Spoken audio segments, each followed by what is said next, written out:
Pwede po sumabay sa kanta. Pilipinas, Duterte pa rin ang tunay na nagmamahal sa atin. Laban niya ay laban natin. Pilipinas, Duterte pa rin. Memories eh.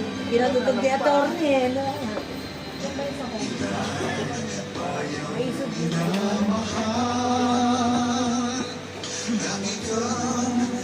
Pagdarasal na muli ikaw makita. Pilipinas, may pag-asa pa. Nagulit, taas ang pamao. Pilipinas, Duterte pa rin ang tunay na nagmamahal sa atin. Laban niya ay laban natin. Pilipinas, Duterte pa rin. Pilipinas, Duterte pa rin ang tunay na nagmamahal sa atin. Laban niya ay laban natin. Pilipinas, Duterte pa rin. Pilipinas, Duterte pa rin. Yes. Gusto ko natin kung i-acknowledge si Kuya Rob Rances po. Nandito po siya ngayon. Kuya Rob, palakpakan po natin, Mabol. Bago po natin tapusin ang ating pong programa, tinatawagan ko po ang ating pong pinakamamahal na Chairman Alcusi para po sa kanya pong mensahe. Palakpakan po natin, Chairman.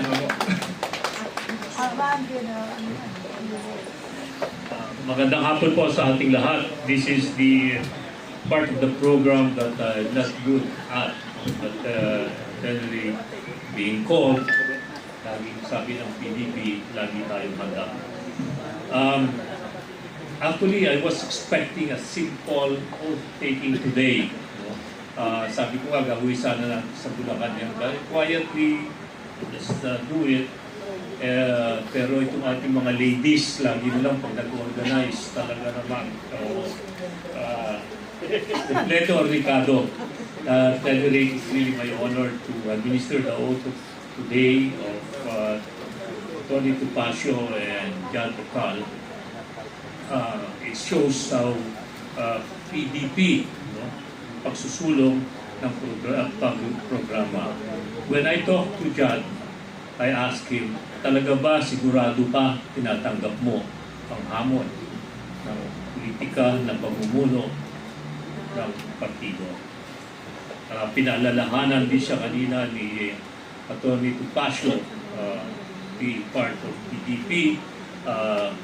Medyo lagi tayong binabantayan and scrutinize lahat ng kilos. Kaya si Atty. Tupacio is may case of seduction. Pakinig ko sa iyo. Seduction. Mga ganon. And ako naman natutuwa, tinatanggap mo yung hamon politika. And this is part of the program of PTP in really pursuing change. Sulong ang pagbabago. Kita natin na batang-bata ang ating Pangulo ngayon ng PDP Bulacan. And we are reorganizing PDP Bulacan. Nasa liderato na po yan ni Jan. No? And nandito po kami sa National Office at handang tumulong. Kay Atty. Tupacio naman, he has been selected doon when we were choosing our candidate for senators in Davao. In fact, he was one of those that were shortlisted. Shortlisted of a long list. No, it wasn't a short list, but it was a long list. It was cut down. And si Atty. Tupacio sabi niya, partner, kulang pa ako sa sukat. Medyo wag muna ngayon. So, and he continued to serve us and was appointed as a deputy spokesperson. And lagi yan, laging handa din. Natutuwa naman ako. So nakikita natin ang pagbabago within also PNP. And our effort here and ang preparasyon natin sa 2028. No? And hindi na natin ikupan yun. Preparasyon na natin sa 2028. Hindi ko mag-discuss sa inyo the other plans. But this is preparing the new set of leaders that will lead the country. You know? Sana yung si pangako ni Jad, no? When his idealism, yung pagiging sabi mo nga na bata, negosyante, paglilingkod, sana wag magbago ang kulay, no? Na ng iyong paniniwala, prinsipyo, no? Sa when you're pursuing a new career in politics, hindi magbago yung iyong ang iyong perspective, no? Kasi karamihan sa mga naging politika, dami ko na nakausap, papasok, kandidato, pagkatapos, parang ano ba yung nagbabago agad ang kulay? Kunyako. Pang gano'n, bago agad ang kulay, no?